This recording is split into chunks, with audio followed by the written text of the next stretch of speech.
Hello वाला मित्रों, जय गुरुदेव, जय श्री राम, जय श्री कृष्ण भगवान, हर हर महादेव, जय बाबारी, सनातन धर्म की जय हो। मित्रों, अपना जे घણા ભગવાનો આપણે થઈ ગયા છે, પણ કળયુગના અવતારી જે શ્રી બાબા રામદેવ પીર છે રણુજાવાળા, અત્યારે પણ એમનો બહુ મહિમા છે મિત્રો। એ બાબા રામદેવ પીર કળયુગના અવતાર છે અને ખુદ વિષ્ણુ ભગવાનનો અવતાર છે મિત્રો। અને એમને આપણા ધર્મને બહુ મજબૂત બનાવ્યો છે અને એમનો પાયો નાખેલો અત્યારે પણ ચાલુ છે મિત્રો। ધર્મની ધજા એમને ફરકાવી છે અને પાઠ અને જ્યોત અત્યારે આપણે ગામે ગામે ભક્તો મંડળો છે અને આપણા ધર્મમાં એમને જ્યોત જગાવીને પાઠનો મહિમા કર્યો છે, ચાલુ છે અને આપણા ધર્મને એમને બહુ મજબૂત બનાવે છે મિત્રો।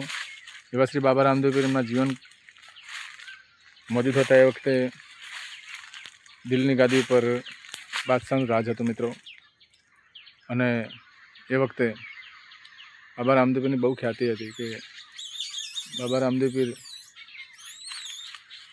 બહુ શક્તિશાળી છે અને પીર કહેવાય છે અને જેની ખ્યાતિ થાય એના દુશ્મનો વધે છે મિત્રો। તો બાબા રામદેવ પીર પણ એમની બહુ ખ્યાતિ હતી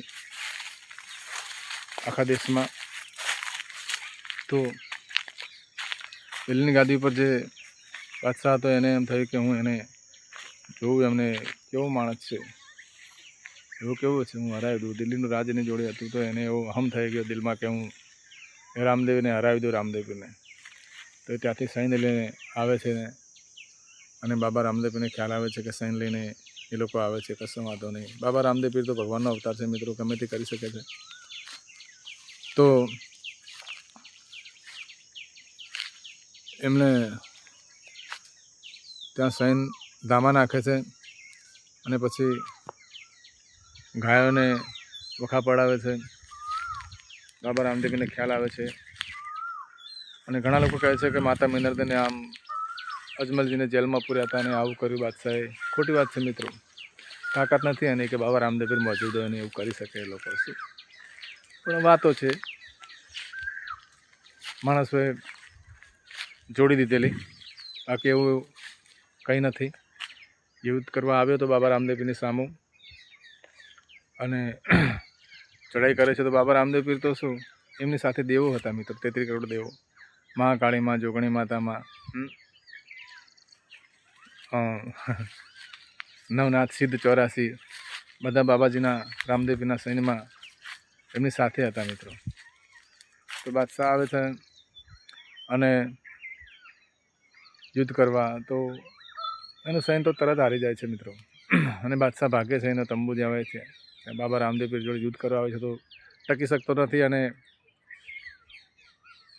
અને એ ડરી જાય છે અને ભાગે છે યુદ્ધમાંથી। એમના જ્યાં ડેરા તાણેલા છે તંબુ તે બાજુ, તો બાબા રામદેવ પીર ઘોડો લઈને એની પાછળ પાછળ જાય છે અને ભાગી જાય છે। તો બાબા રામદેવ પીર ત્યાં એમની સાથે એની પાછળ પાછળ જાય છે, એ તંબુમાં પેસી જાય છે મિત્રો। તો બાબા રામદેવ પીર ઘોડો લઈને ત્યાં તંબુમાં પાછળ પાછળ જાય છે એની છાવણીમાં અને બાદશાહ એટલો ડરી ગયો છે કે એને ખ્યાલ આવી ગયો છે કે હવે હું જીવી નહીં શકું, આ બહુ શક્તિશાળી પુરુષ છે અને મને છોડશે નહીં, ગભરાઈ ગયો છે। તો એ તંબુમાં પેસી જાય છે, બાબા રામદેવ પીર ઘોડો લઈને પાછળ પાછળ જાય છે તો ઘોડાનો અવાજ સાંભળીને એટલો ડરી ગયો હોય છે ને કે પલંગ નીચે પેસી જાય છે। શું બાદશાહ છે ને પલંગ નીચે પેસી જાય છે, પણ બાબા રામદેવ પીર છે ને અંતર્યામી છે, પાછળ પાછળ જઈ જુએ છે પલંગ નીચે બેઠો છે તો બાબા રામદેવ પીર એમનો ઘોડો છે ને પલંગ ઉપર ચડાવી દે છે, નીચે બાદશાહ છે અને ઉપર પલંગ છે ને એના ઉપર ઘોડો ચડાવી દેશે બાબુ, અને ઘોડાના ડાબલા છે ને એ ઘોડો પછી રમત રમવા લાગે છે।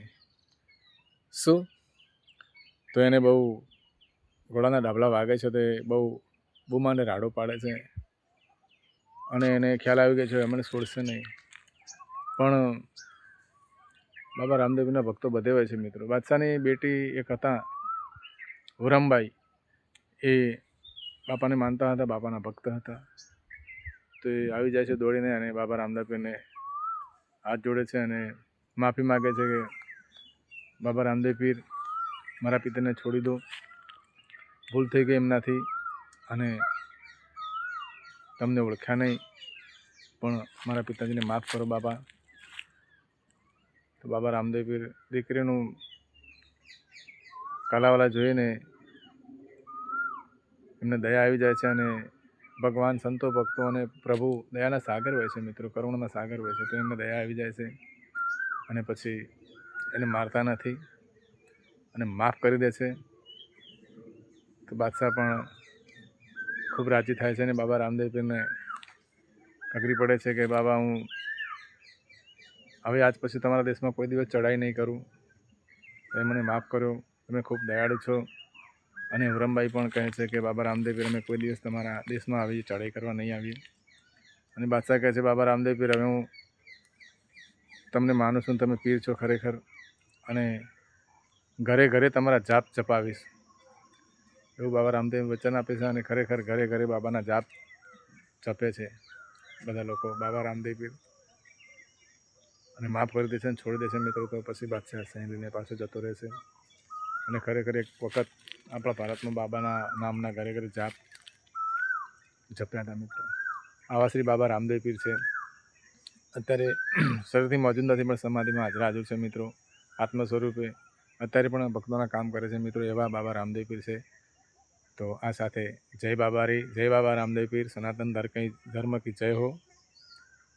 અજમલગર અવતાર કી જય હો. જય રામસા પીર. સનાતન ધર્મ કી જય હો.